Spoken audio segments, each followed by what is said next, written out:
तू खुद की खोज में निकल, तू किस लिए हताश है, तू चल तेरे वजूद की समय को भी तलाश है। पवित्र है चरित्र जब, पवित्र है चरित्र जब, तो क्यों है ये दशा तेरी, पापियों को हक नहीं कि ले परीक्षा तेरी।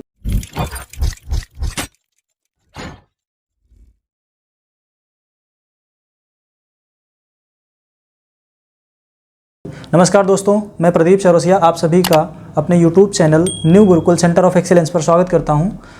तो बच्चों, आप लोग कमेंट करके बताइए कि कल का जो वीडियो रहा उसमें जो मैंने क्वेश्चन सॉल्व करवाए सेट नंबर 5 का और 822 AZ कोड था उसका, तो कैसा रहा, समझ में आया कि नहीं आया, आप लोग उसको कमेंट करके बताएं।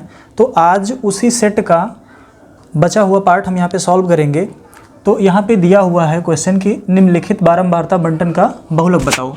तो देखो ये वर्ग अंतराल दिया हुआ है 10 25 25 40 40 55 55 70 70 85 और 85 100 और उनकी फ्रीक्वेंसी दी हुई है 2 3 7 9 5 4। ठीक है, ये पूरी तरह से फार्मूला बेस्ड क्वेश्चन है और ये कभी कभी 5 नंबर में आ जाता है, कभी कभी 2 नंबर में आता है। तो देखो जब इस तरह का दिया होता है, जैसे मान लो अगर वर्ग अंतराल नहीं है तो हम सिंपल जिसकी फ्रीक्वेंसी सबसे ज़्यादा होती है उसी को बता देते हैं कि वही क्या होगा, बहुलक होगा। ठीक है, तो यहाँ पे एक मिनट, हाँ ठीक। अब यहाँ पे देखिए ये ऐसा दिया हुआ है कि ये वर्ग में दिया हुआ है, तो वर्ग के लिए हम फार्मूला यहाँ पे बता रहे हैं आपको। बहुलक बराबर होता है L प्लस F1 माइनस, इसको F0 या F0 बोल सकते हैं, अपॉन 2F1 माइनस F0 या F0 जो आपका मन करे, माइनस F2 इंटू H, यहाँ पे H। ठीक, अब फार्मूला तो आपने रट लिया, लेकिन इसमें ये जो लिखा हुआ है, जो अल्फ़ाबेट इसमें लिखे हुए हैं, ये इसमें से कहाँ कहाँ कौन कौन से हैं। तो सबसे पहले हम जानते हैं कि यहाँ पे जानेंगे कि बारंबारता होती क्या है या फिर बहुलक किसे कहते हैं। देखो बारंबारता है कि मतलब कि कोई भी चीज़ कितनी बार आई है। जैसे मान लो मैंने क्या लिखा यहाँ पे, इंडिया लिखा, मान लीजिए मैंने क्या लिखा, INDIA। ठीक है, तो अगर मैं इनके अल्फ़ाबेट को अलग अलग लिखता हूँ, जैसे मान लो यहाँ पे मैंने I लिख लिया, N लिख लिया, D लिखा और A लिखा, तो I क्या है, 2 है। I कितनी बार है, 2 बार है ना। देखो यहाँ पे N कितनी बार है, N 1 बार है, D कितनी बार है, 1 बार है, A 1 बार है। तो अगर हम यहाँ पे बात करें कि सबसे ज़्यादा फ्रीक्वेंसी किसकी, यानी कि सबसे ज़्यादा बारंबारता किसकी है, तो I की है ना, I की है ना। तो बहुलक किसका होगा, बहुलक कौन सा होगा, यही वाला होगा ना, क्योंकि सबसे ज़्यादा फ्रीक्वेंसी इसी की है। तो इसी प्रकार जब हम ये वर्ग अंतराल दिए हुए होंगे तो हम इसमें देखेंगे कि L क्या है, F1 क्या है, F0 क्या है, 2F1 क्या है, और सॉरी 2F1 कह रहा हूँ, वही F1 जो है वही यहाँ पे 2F1 है, और F0 क्या है और F2 क्या है और H क्या है। ठीक, तो देखिए कभी भी जब इस तरह की सारणी दी हुई होगी तो हम जब बहुलक निकालेंगे तो बहुलक उसी वर्ग में होगा जिसकी बारंबारता सबसे अधिक होगी। किसमें, उसी वर्ग में होगा जिसकी बारंबारता सबसे अधिक होगी। तो देखो यहाँ पे सबसे पहले तो देख लो कि बारंबारता सबसे ज़्यादा किसकी है, इस वाले वर्ग की ना, ये वाला वर्ग देखिए। ठीक, तो सबसे पहले यहाँ पे हम लिख लेते हैं कि L क्या है, तो L बराबर ये है बहुलक वर्ग की निम्न सीमा। ठीक है, उसके बाद क्या आता है, फिर आता है F1, ये हो जाएगा बहुलक वर्ग की बारंबारता। F0 या F0 ये हो जाएगा बहुलक वर्ग के पहले वाले, बहुलक वर्ग से पहले वर्ग की बारंबारता। फिर आता है F2, यहाँ तक कवर हो रहा होगा ना, हाँ F2 आता है। तो हम देखेंगे F2 क्या होता है, तो जो F2 होगा ये आपका हो जाएगा बहुलक वर्ग के बाद वाले वर्ग की बारंबारता। लास्ट में बचता है h, तो h जो होता है इसको बोलते हैं वर्ग अंतराल की माप, वर्ग अंतराल की माप। और इसको कैसे निकालते हैं, उच्च सीमा से माइनस निम्न सीमा कर देते हैं। यहाँ पे h बराबर उच्च सीमा माइनस निम्न सीमा। ठीक है, ये क्लियर हुआ ना। चलिए अब हम क्या करते हैं, हम इस फॉर्मूले पर इसको सॉल्व करते हैं, इस फॉर्मूले पे इस क्वेश्चन को सॉल्व करते हैं। ओके, बोर्ड पे जगह कम है तो नीचे का जो ये है इतना हम इरेज कर दे रहे हैं, इसको इतना हम इरेज कर दे रहे हैं।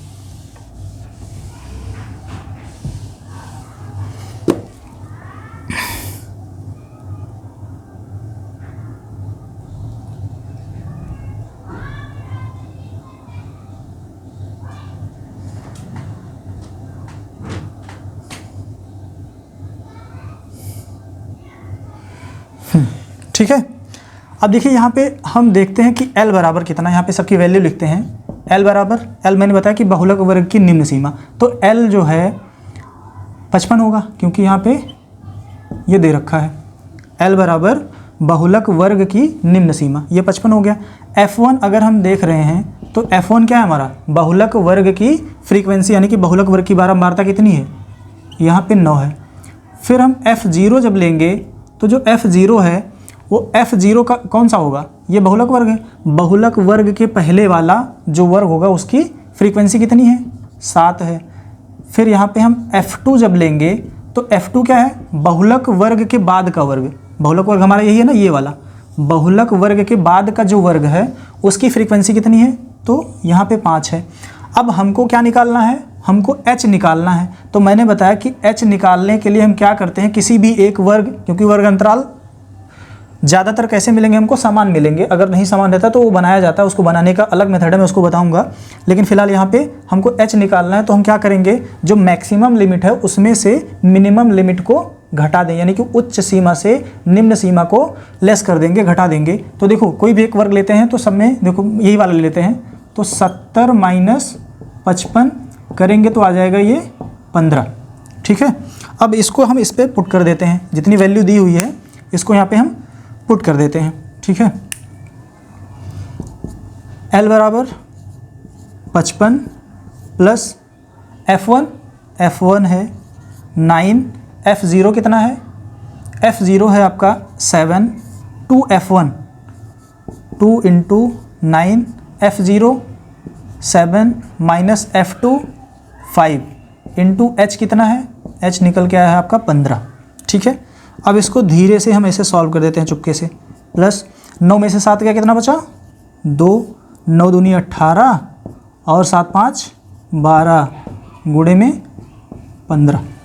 ठीक, फिर यहाँ पे ये 55 हुआ, प्लस ये आपका आ जाएगा 2/12, 6 18, ये 6 गुणे 15, 2 1 2, 2 3 6 और 3 5 15, कितना आ गया ये 55 प्लस 5 बराबर 60।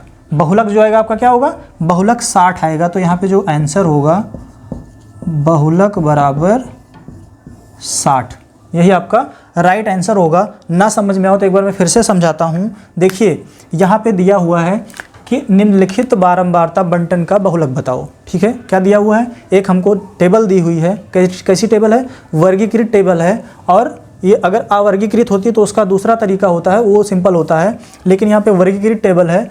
तो हम क्या करेंगे, इसमें ये जो फार्मूला है L plus F1 minus F0 upon 2 F1 minus F0 minus F2 into H, इसको यहाँ पे हम अप्लाई करेंगे और इन सब की वैल्यू को फाइंड आउट करेंगे। तो देखो L क्या है, बहुलक वर्ग। बहुलक वर्ग कौन सा होगा, जिसकी फ्रीक्वेंसी सबसे अधिक होगी, क्योंकि कोई भी संख्या ज़्यादा बार होगी तो उसी का तो बहुलक अधिक होगा। तो यहाँ पे 9 है, तो बहुलक वर्ग यही वाला होगा, 55 माइनस 70, सॉरी माइनस नहीं, 55 से 70 वाला। ठीक, तो देखो L बराबर 55, क्योंकि यहाँ बहुलक वर्ग की निम्न सीमा हो गई। F1 क्या है, F1 बहुलक वर्ग की बारंबारता, तो 9 है। F0 क्या है, बहुलक वर्ग से पहले वाले वर्ग की बारंबारता, क्या, बहुलक वर्ग से पहले वाले वर्ग की बारंबारता। ओके, उसके बाद फिर आता है F2, तो F2 क्या होगा आपका, बहुलक वर्ग से बाद वाले वर्ग की बारंबारता। अगर यहाँ पे दिखाना चाहें तो आप ऐसे कर सकते हैं, इसको आप लिख लीजिए F0, इसको आप लिख लीजिए F2, इसको लिख लीजिए F1, और ये वाला जो है ये है आपका क्या, L। ठीक है, इसका स्क्रीनशॉट लेना हो तो ले लीजिए। अब देखिए अगला क्वेश्चन कह रहा है कि सिद्ध कीजिए कि 6 + √2 एक अपरिमेय संख्या है। हमको दिखाना है कि ये एक अपरिमेय संख्या है, तो हम इसको मान लेते हैं कि ये परिमेय संख्या है। यहाँ पे लिखेंगे माना 6 + √2 एक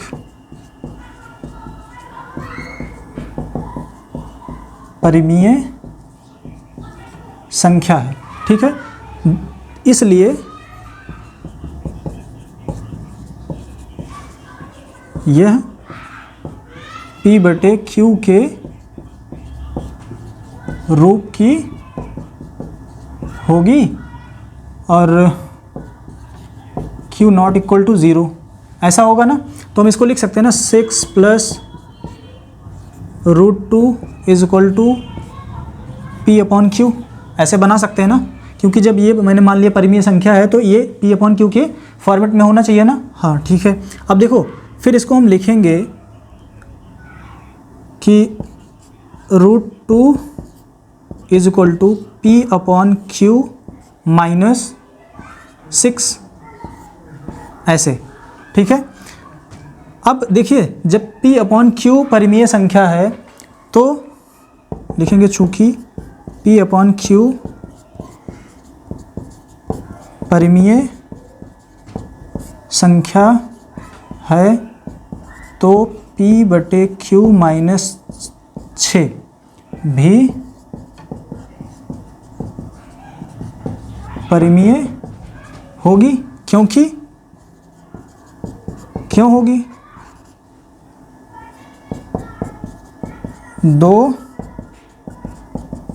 परिमेय संख्याओं का योग अथवा ऋण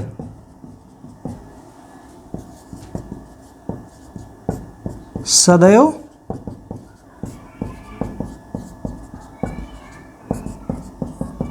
परिमेय संख्या होता है। ठीक है, क्या कि यदि P/Q परिमेय संख्या है तो P/Q - 6 भी परिमेय संख्या होगी, क्योंकि दो परिमेय संख्याओं का योग अथवा जो ऋणफल होता है वो भी क्या होता है, परिमेय संख्या होता है। तो इस आधार पर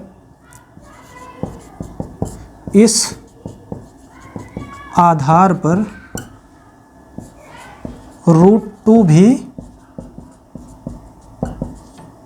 परिमेय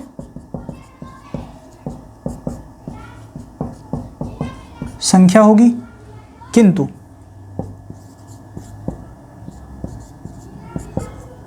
यह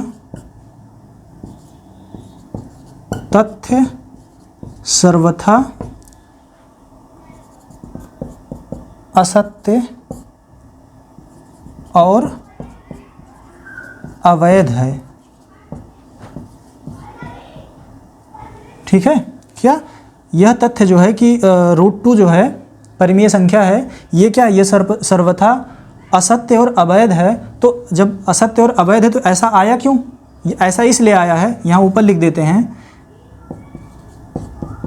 किंतु यह हमारी, यहाँ पे त्रुटिपूर्ण लिख लेना या गलत लिख लेना, त्रुटिपूर्ण अवधारणा मानने के कारण प्रकट हुआ। ठीक है, अतः सिद्ध होता है कि 6 + √2 एक अपरिमेय संख्या है। ठीक है, इसमें कुछ करना नहीं, बस खाली थोड़ी सी कहानी लिखनी होती है। वही कहानी आप याद कर लीजिए कि हमारे गलत अवधारणा मानने के कारण ऐसा हुआ है कि हर एक सवाल में यही करना है और कुछ नहीं करना है। हाँ, एक आता आएगा जो स्क्वायर वाला होगा, तो अगर वो किसी सेट में मिलेगा तो हम उसको सॉल्व करवाएंगे। ठीक है, इसको नोट कर लीजिए। यहाँ पे अगला क्वेश्चन है द्विघात समीकरण 9x² माइनस 6x प्लस 1 बराबर 0 का विविक्तिकर ज्ञात कीजिए और मूलों की प्रकृति ज्ञात कीजिए। यदि वे वास्तविक हैं तो उन्हें ज्ञात कीजिए। मैंने कल बताया था कि जो विविक्तिकर होता है उसका फॉर्मूला क्या होता है। विविक्तिकर का फॉर्मूला d बराबर b² माइनस 4ac। आपका जो समीकरण दिया है वो है 9x² माइनस 6x प्लस 1 बराबर 0। अगर यहाँ पे हम a की बात करें तो a बराबर 9 है, b बराबर -6 है और c बराबर 1 है। हम इसको इस फॉर्मूले पे रखते हैं तो b का मान कितना है -6 का स्क्वायर माइनस 4, a का मान 9 है और c का मान 1 है। ये आपका आ जाएगा 36 और ये 9 चौक 36, ये d हो गया और d बराबर 0 आ गया। मैंने बताया था कि जब d का मान 0 आएगा तो मूल कैसे होंगे, मूल वास्तविक होंगे। कैसे होंगे, वास्तविक और समान होंगे। कैसे, अब मूल क्या होंगे ये हम निकाल लेते हैं। तो श्रीधराचार्य का सूत्र लगाएंगे तो x बराबर क्या होगा -b प्लस माइनस √d बटे में 2a और d का मान 0 है। जब d का मान 0 है तो ये आ जाएगा आपका -b बटे में 2a। क्या होगा -b बटे में 2a और -b का मान कितना है, b का मान -6 दिया हुआ है और ये 2a का मान कितना है 9। तो ये हो जाएगा आपका 6 बटे में 18, 6 का 6, 6 3 का 18। तो x बराबर कितना आएगा 1/3 और दूसरा भी कितना होगा 1/3, क्योंकि दोनों मूल कैसे हैं, वास्तविक हैं और समान है, क्योंकि यहाँ पे d का मान 0 आया है। और जब d का मान क्या होगा 0 से बड़ा होगा, d का मान 0 से जब बड़ा होगा तो मूल कैसे होंगे, वास्तविक होंगे और असमान होंगे। फिर से रिपीट कर दे रहे हैं, d का मान अगर 0 से बड़ा होगा तो क्या हो गया, मूल वास्तविक और असमान होंगे। और यदि d का मान 0 से छोटा होगा तो मूल कैसे होंगे, काल्पनिक और असमान होंगे। ठीक है, काल्पनिक होंगे और असमान होंगे। 3 स्थिति बनेगी, या तो d क्या होगा, या तो d 0 होगा। यहाँ पे अगर हम विविक्तिकर निकालते हैं, यदि हम विविक्तिकर निकालते हैं तो या तो d का मान कैसे आएगा, d का मान आएगा कितना 0। जब d का मान 0 आएगा तो मूल वास्तविक और समान होंगे। दूसरी स्थिति में d का मान अगर 0 से बड़ा होता है तो मूल वास्तविक और असमान होंगे। तीसरी स्थिति अगर d का मान 0 से छोटा होता है तो मूल कैसे होंगे, काल्पनिक और असमान होंगे। आई थिंक समझ में आया होगा। अगर समझ में आया तो एक बार लाइक करिए और कमेंट करके बताइए कि समझ में आ गया है और इसको नोट करिए। अगला क्वेश्चन है परिमेय संख्या 129 बटे में 2 की घात 3 गुणे 5 की घात 7 का दशमलव कैसा शांत दशमलव प्रसार ज्ञात कीजिए। याद होगा आप लोगों को, मैंने जब NCERT बुक सॉल्व करवाया था तो उस टाइम पे बताया था किसी भी संख्या का शांत दशमलव प्रसार तभी होगा जब उस संख्या का जो हर होगा वो किस रूप में होगा, हर का जो यहाँ पे रूप होगा वो 2 की घात m गुणे में 5 की घात n के रूप का होगा, तभी होगा, अन्यथा नहीं होगा। अगर उसमें और कोई संख्या होगी तो नहीं होगा। 2 की घात m गुणे 5 की घात n के रूप का होगा तभी होगा, अदरवाइज नहीं होगा। ठीक है, तो देखिए यहाँ पे दिया हुआ है 129 बटे में 2 की घात 3 गुणे में 5 की घात 7 का शांत दशमलव प्रसार हमको निकालना है।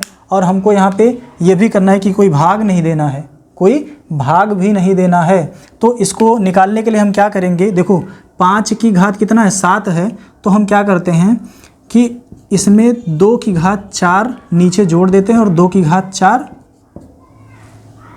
ऊपर नीचे गुणा कर देते हैं। ठीक है, तो ये हो जाएगा आपका 129 गुणे में ये होगा 16 बटे में कितना हो जाएगा 2 की घात 7 गुणे में 5 की घात 7, ऐसा बन गया ना। अब देखो इसको गुणा करते हैं तो 16 9 144 के 4 हासिल लगा कितना 14, 16 दूना 32, 32 14 46 के 6 हासिल लगा 4, 16 का 9 16, 16 4 20 बटे में कितना आ गया, इसको लिख देंगे 2 गुणे 5 की घात 7 पूरी की घात 7, क्योंकि हम जानते हैं अगर लिखा हुआ है a की पावर m गुणे b की पावर m तो बराबर होता है a गुणे b की पावर m बन जाता है। ठीक है, तो ये आपका बनेगा 2064 बटे में 10 की घात 7। कैसा बनेगा? 10 की घात 7 बनेगा। तो हम इसको ऐसे लिखेंगे 0 ऐसे 4 6 0 2, हम 7 अंक के बाद दशमलव लगा देंगे तो यहाँ पे 1 0 2 0 3 0 ऐसे करके यहाँ पे ये आपका आंसर हो जाएगा। कितना होगा? 0.002064। ठीक है, ये आपका राइट आंसर होगा। बस हमको क्या करना था, इसके हर को 10 के रूप में ले आना था बस, की मतलब उसकी पावर क्या हो जाए, 10 की पावर कुछ हो जाए। तो जब 10 की पावर अगर हमको मिल गई तो हम आसानी से उसको दशमलव में चेंज कर सकते हैं। ठीक है, इसको नोट कर लीजिए। हाँ तो बच्चों, आपका अगला क्वेश्चन है, एक ठोस एक अर्धगोले पर खड़े एक शंकु के आकार का है जिसकी त्रिज्याएं 3 सेंटीमीटर हैं तथा शंकु की ऊंचाई 4 सेंटीमीटर है। इस ठोस का संपूर्ण पृष्ठीय क्षेत्रफल ज्ञात कीजिए। ठीक है, यहाँ पे कुछ इस रूप का बना हुआ है कि एक यहाँ पे बनाते हैं ऐसे, ये अर्धगोला बना ऐसे, समझ लो कटोरे के ऊपर वो जो आपके बर्थडे वाली टोपी है उसको हम ऐसे यहाँ पे ऐसे रख देते हैं, इस रूप का है। ठीक है, यहाँ पे ये ऐसे समझ लो ऐसे बना हुआ है। ठीक, अब कह रहा है कि इसका संपूर्ण पृष्ठीय क्षेत्रफल बताओ। कहो, कह रहा है कि इसका संपूर्ण पृष्ठीय क्षेत्रफल बताओ। तो देखो ऑलरेडी दे रखा है कि इनकी जो त्रिज्याएं हैं 3 सेंटीमीटर, दोनों की जो त्रिज्या है वो 3 सेंटीमीटर है। और क्या कह रहा है, शंकु की जो ऊंचाई है यानी कि यहाँ से लेके यहाँ तक ये दे रखा है 4 सेंटीमीटर। इसको हम O मान लेते हैं, ये A हो गया, ये B हो गया। ठीक है, तो इसको ज्ञात करने के लिए हम क्या ऐसा लगाएं कि कौन सा फार्मूला इसमें अप्लाई करें कि ये पूरी तरह से लग जाए। तो देखिए, ये देखिए ऊपर शंकु बना है और नीचे से क्या है, ये अर्धगोला है। ऊपर शंकु है, नीचे अर्धगोला है और दोनों एक दूसरे के ऊपर फिट हो गए हैं। जैसे मान लो मैंने क्या किया, अगर इस मार्कर के ऊपर ये दूसरा वाला मार्कर ऐसे रखा तो ये वाला जो सरफेस है ये ढक जाएगा ना, कवर हो जाएगा। इसी प्रकार जब ये ऊपर से शंकु नीचे से इस गोले के ऊपर रखा गया तो ये उतने एरिया को क्या करेगा, कवर कर लेगा। ठीक है, तो यहाँ पे हम लिखेंगे संपूर्ण ठोस का संपूर्ण पृष्ठीय क्षेत्रफल बराबर शंकु का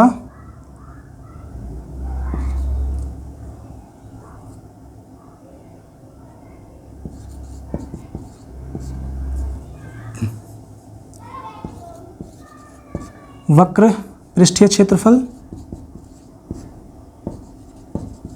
प्लस अर्धगोले का। ठीक है, यहाँ पे अर्धगोले का क्षेत्रफल।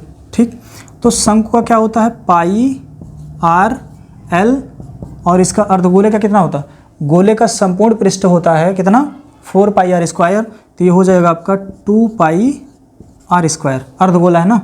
अब देखो इसमें से हम क्या कॉमन ले लेते हैं, पाई आर कॉमन ले लेंगे तो कितना बचेगा, एल प्लस 2r बच जाएगा। अब देखो r तो हमको पता है, l निकालना है, तो l के लिए हम लिखेंगे त्रिभुज AOB में ये दूरी जो होती है ये l होती है, तो l बराबर √ AO का स्क्वायर प्लस BO का स्क्वायर। तो AO कितना है, ये 3 का स्क्वायर प्लस 4 का स्क्वायर बराबर 3 त्रिक 9 और 4 चौक 16 25। तो L बराबर आ जाएगा आपका 5 सेंटीमीटर। L बराबर कितना आया, 5 सेंटीमीटर। तो ये हो गया पाई गुणे R का मान कितना है, 3 है, और L बराबर 5 आया, 2 गुणे में कितना, R बराबर 3। तो ये आपका हो जाएगा 3 पाई और 3 दूनी 6 5 11 11 तिहाई 33 पाई सेंटीमीटर स्क्वायर आएगा। कितना? 33 पाई सेंटीमीटर स्क्वायर। अच्छा, इसने पाई के पद में पूछा है तो यहाँ पे आपका आ जाएगा 33 पाई सेंटीमीटर स्क्वायर। अगर समझ में ना आया हो तो एक बार मैं फिर से इसको रिपीट कर देता हूँ। यहाँ पे ये ऐसे समझ लीजिए, मैं बता रहा हूँ।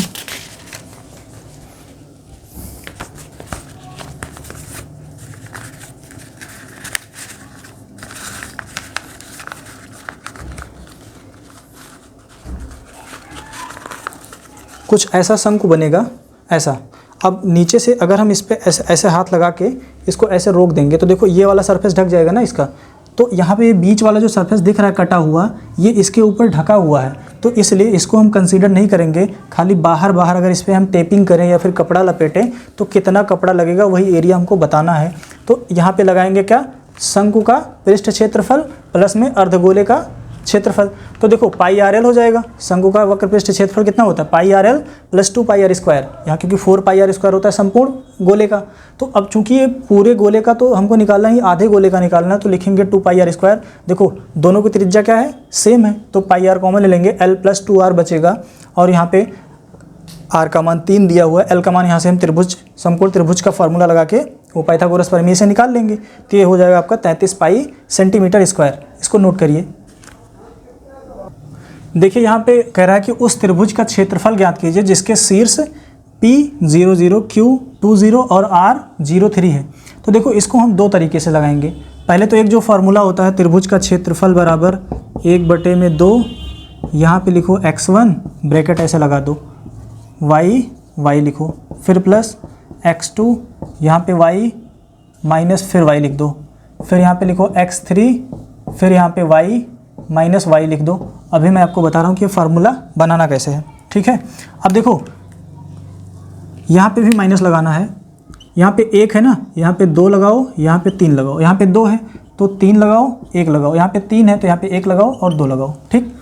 अगर इसके आधार पे हम लगाएंगे तो अभी एक हमको एरिया प्राप्त होगा, लेकिन अभी हम इस पर नहीं लगाएंगे। सबसे पहले इसका हम फिगर ड्रॉ करते हैं। सबसे पहले यहाँ पे एक हम बनाते हैं, क्या? एक बनाएंगे ऐसे प्यारा सा चतुर्थांश, ठीक है।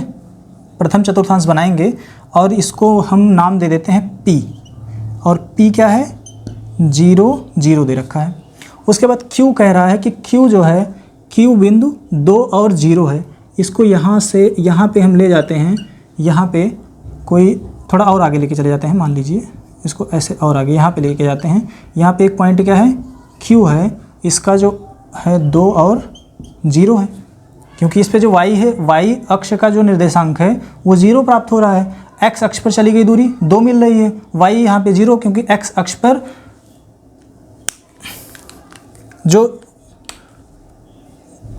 पर जो y की दूरी होती है वो कितनी होती है? 0 होती है। इसी प्रकार तीसरा कितना है? 0 3 है। कितना है? 0 3। तो यहाँ पे हम ले लेते हैं r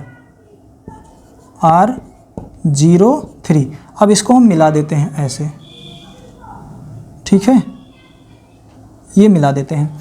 अगर हम इसको त्रिभुज का जो एक फार्मूला होता है, त्रिभुज का क्षेत्रफल बराबर